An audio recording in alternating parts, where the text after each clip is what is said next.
Assalamualaikum warahmatullahi wabarakatuh. Perkenalkan, nama saya Hafizah Kolbeskia dengan NIM 2310700155 dari Psikologi B Angkatan 2023. Di sini, izinkan saya untuk menjabarkan teori refleksi diri saya dengan mata kuliah psikologi sosial, yaitu identitas sosial. Jadi, apa saja sih yang saya pelajari sehingga mampu merubah perilaku, cara saya berpikir, dan cara saya merasa? Berikut adalah penjabarannya. Teori identitas sosial yang dikemukakan oleh Henry Teichfeld dan John Turner pada tahun 1986 menyatakan bahwa banyak perilaku sosial kita dapat dijelaskan dari kecenderungan kita untuk mengidentifikasi diri sebagai bagian dari kelompok tertentu atau bukan. Jadi, teori ini tuh menggarisbawahi bahwa identitas sosial kita yaitu bagian dari konsep diri yang berasal dari pengetahuan kita sebagai anggota kelompok sosial tertentu punya dampak besar terhadap cara kita berpikir, merasa, dan perilaku.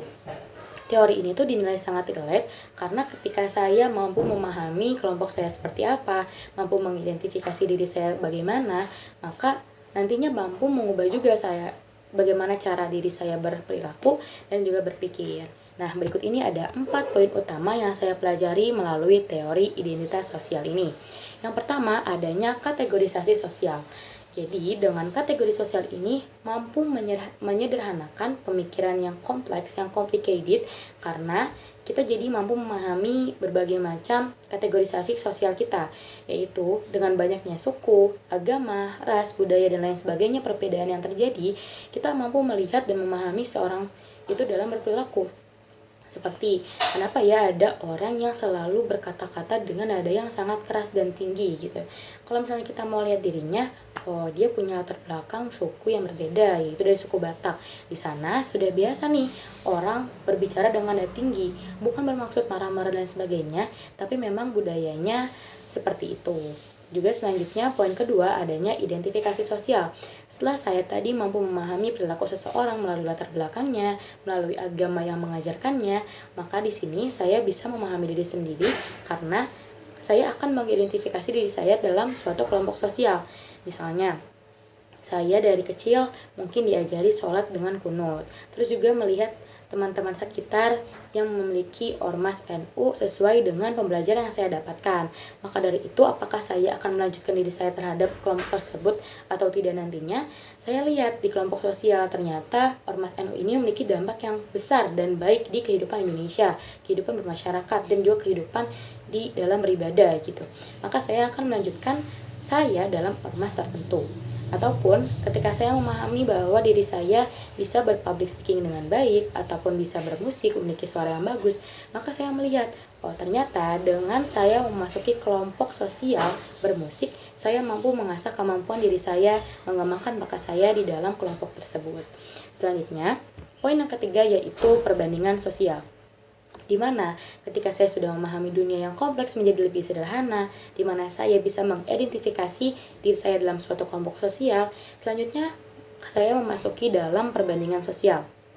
Di mana dalam perbandingan sosial tersebut, saya dan rekan-rekan yang ada dalam satu kelompok yang sama bisa saling mengevaluasi satu sama lain. Misal, di kelompok sosial ini, saya punya permainan gitar yang baik. Juga dalam band ini saya sudah ternilai kompak. Tapi ketika saya bandingkan dengan band yang lain, mereka bisa lebih bervariatif dalam memainkan instrumennya. Mereka bisa lebih jago dan lebih keren dalam memainkan alat-alat musiknya. Berarti, selain kekompakan yang kelompok saya miliki, maka saya juga harus melatih teman-teman saya dan diri saya agar mampu bisa lebih berkreasi dalam permainan musik saya. Nah, selanjutnya yang terakhir adalah harga diri kelompok. Di poin nomor 4 ini, ketika seseorang bisa dinilai memiliki value yang baik, dinilai memiliki contoh bagi kelompok-kelompok yang lain, maka itu akan meningkatkan harga diri seseorang menjadi lebih baik dan akan berdampak terhadap kepercayaan dirinya dalam bergaul di masyarakat tertentu. Sebaliknya, ketika seseorang dinilai memiliki dampak yang buruk bagi sekitar, tidak memiliki value sama sekali, ataupun termasuk ke dalam kelompok kenakalan remaja, maka hal itu dapat menurunkan value dirinya, tidak percaya diri dalam berkelompok, dan lain sebagainya. Nah, dari sini kita memahami bahwa identifikasi sosial ini sangat mampu mengubah peran seseorang dalam berperilaku karena dia mampu melihat dirinya apakah memiliki nilai di mata orang lain, memiliki dampak kepada orang lain, dan juga apakah dirinya tenang dalam berperilaku demikian di suatu kelompok. Selain hal-hal yang saya sebutkan tadi, teori ini telah digunakan untuk menjelaskan berbagai fenomena sosial, termasuk prasangka, diskriminasi, dan konflik antar kelompok. Nah, jadi teori yang berdasarkan dari konteks prasangka rasial ini menjelaskan bagaimana orang cenderung menunjukkan preferensi untuk kelompok rasial mereka dan mungkin menunjukkan prasangka terhadap kelompok rasial yang lain.